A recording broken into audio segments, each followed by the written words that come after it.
भगवते वासुदेवाय नमः। जय श्री कृष्णा, राधे राधे।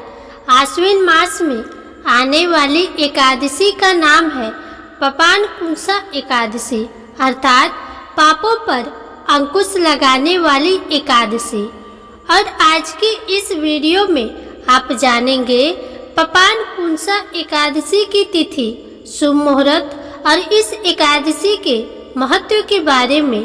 पपानकुंसा एकादशी का उपवास केवल पापों के नाश के लिए ही नहीं, बल्कि आत्मिक शुद्धि और भक्ति के लिए भी होता है। चलिए अब हम जानते हैं कि कैसे एकादशी हमारे जीवन में सकारात्मक परिवर्तन ला सकती है और कैसे हमारे पापों का नाश हो सकता है। जाने अनजाने में किए गए व्यक्ति के पापों का प्रारब्ध उन्हें हमेशा तब तक झेलना पड़ता है जब तक उन पापों का प्रायश्चित ना हो जाए या वे पाप जड़ सहित नष्ट ना हो जाए। जो व्यक्ति अपने जीवन में जिस तरह के पाप कर्म करता है उसे उसी प्रकार के नरक की प्राप्ति होती है।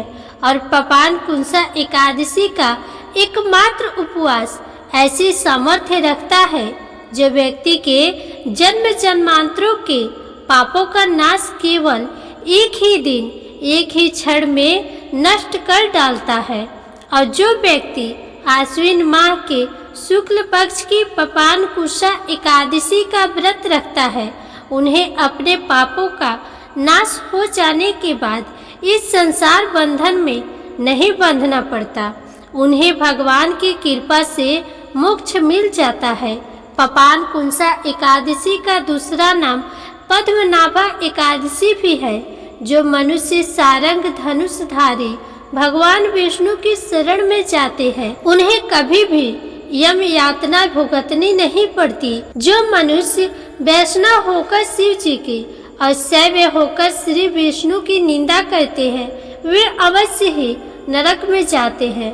सहस्त्र वाजपेयी और अश्वमेध यज्ञ से जो फल मिलता है वे एकादशी के व्रत के 16वें भाग के बराबर भी नहीं होता। संसार में पपानकुंसा एकादशी के बराबर कोई पुण्यदायी व्रत नहीं। इसके बराबर पवित्र तीनों लोकों में कुछ भी नहीं है।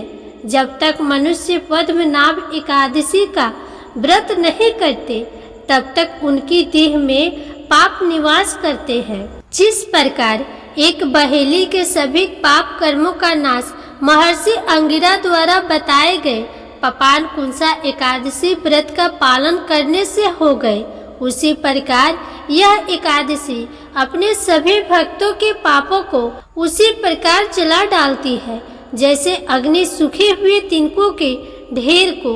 आइए अब जानते हैं इस बार पपानकुंसा एकादशी का उपवास कब रखा जाएगा और कब खोला जाएगा।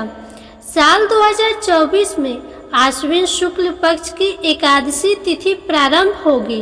13 अक्टूबर दिन रविवार को सुबह 9:10 से और समाप्त होगी 14 अक्टूबर दिन सोमवार को सुबह 6:41 पर। वैसे तो रविवार को सुबह से ही एकादशी लग रही है, लेकिन रविवार के दिन 10वीं तिथि मिली हुई एकादशी होगी।